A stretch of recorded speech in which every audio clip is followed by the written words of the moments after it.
La foi, hier, aujourd'hui et demain. Quand la religion dépasse l'entendement Aucune institution n'a jamais duré aussi longtemps et ce n'est certainement pas à cause d'une force humaine. et devient folie pour le monde. Les jeunes et la foi, c'est tous les vendredis soirs. Bonjour Tanguy. Bonjour, merci beaucoup pour l'invitation. Vous êtes salarié au sein de la chaîne télévisée KTO. Vous allez nous parler aujourd'hui de votre vision de la foi en tant que jeune. Nous allons parler avec vous de l'Église catholique de nos jours à son origine et comprendre la vision des jeunes et de l'Église. Première question, selon vous, un bon catholique doit-il connaître les origines de sa foi ? Alors, c'est une définition qui peut avoir plusieurs sens, ça dépend de qu'est-ce qu'on définit comme étant catholique. Est-ce que l'on parle de rite, ici le baptême, est-ce que tous les catholiques sont des gens qui ont été baptisés ? Dans ce cas-là, on va plus distinguer les catholiques qui pratiquent leur foi, qui assument ce que dit l'Église, qui y croient, de ceux qui ont été juste baptisés mais qui ne sont plus ou qui ne sont pas croyants.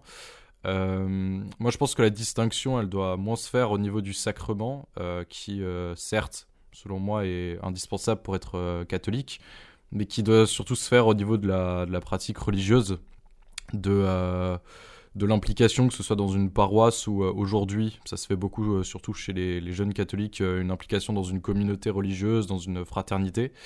Le catholicisme aujourd'hui c'est quand même des réalités assez diverses, mais qui, je pense, ont l'avantage d'être beaucoup plus discernables que la branche protestante, par exemple, des chrétiens qui sont en France.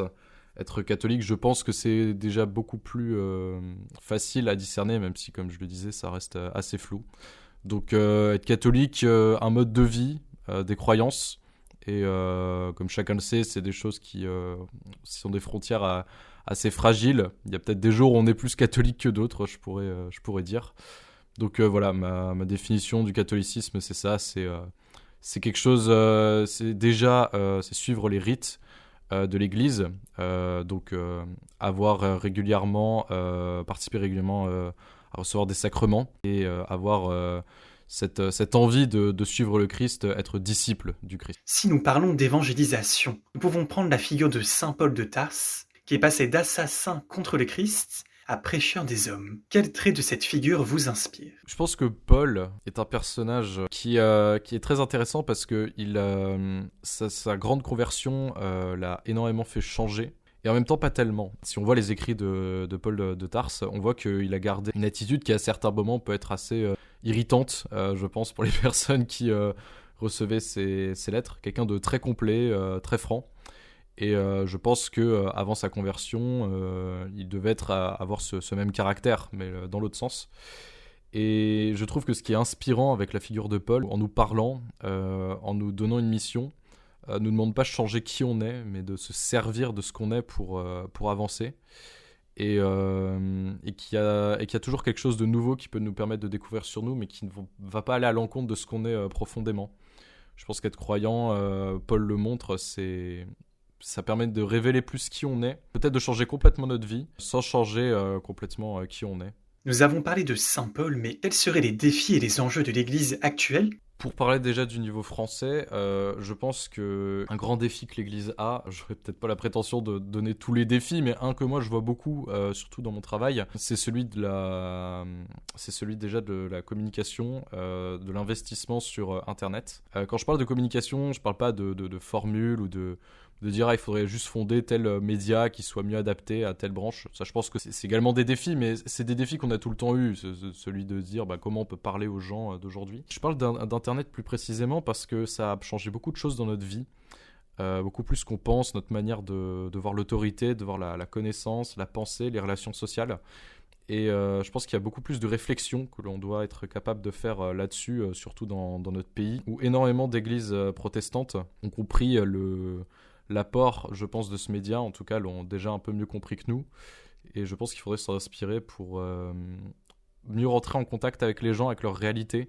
Ne pas penser ça juste en termes marketing, mais vraiment rentrer dans la réalité des gens pour dire, ok, le monde aujourd'hui, il y a ça comme problématique, il y a ça comme culture, on doit y rentrer complètement. Pour revenir sur Paul, justement, comme vous en parliez, Paul, c'est quelqu'un qui aller à Athènes, écouter les grands orateurs, les poètes, aller au forum pour d'abord s'imprégner de cette culture, comprendre comment elle fonctionnait, pour ensuite annoncer le message du Christ et dire voilà, vous avez ceci, le Christ peut vous parler comme ça.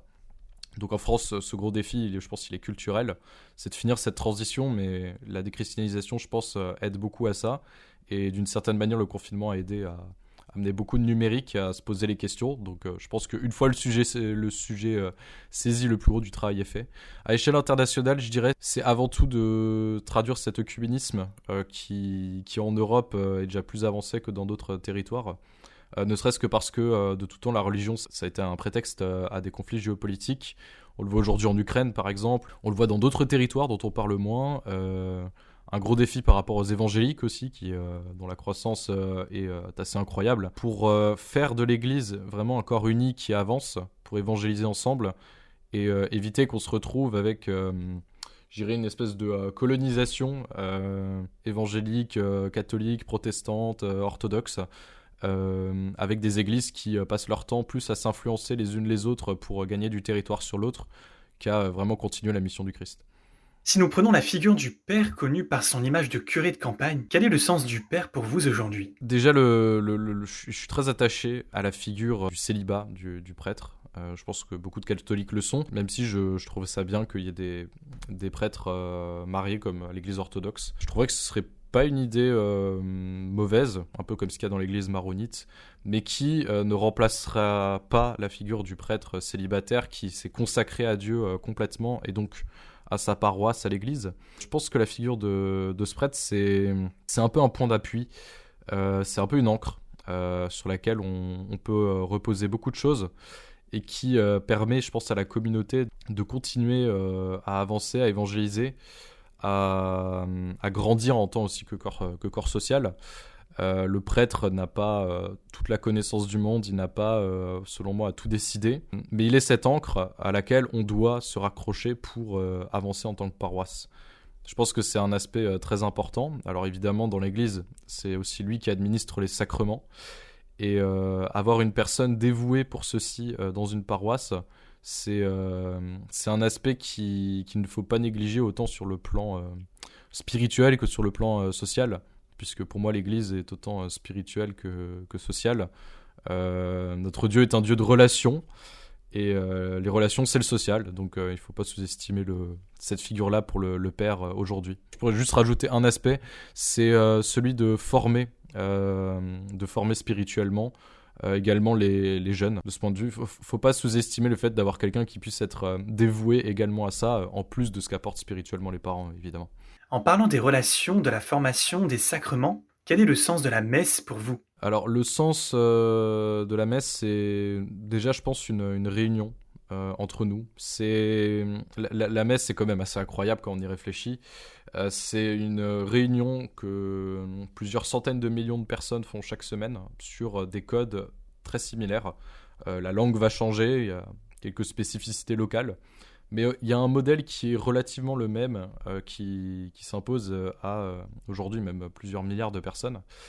Et il y a un côté fascinant, je pense, là-dedans. Moi, c'est quelque chose que je vois beaucoup comme ça, c'est cette communion avec tous les chrétiens du monde au moment où on célèbre la résurrection du Christ, au moment où on vit à travers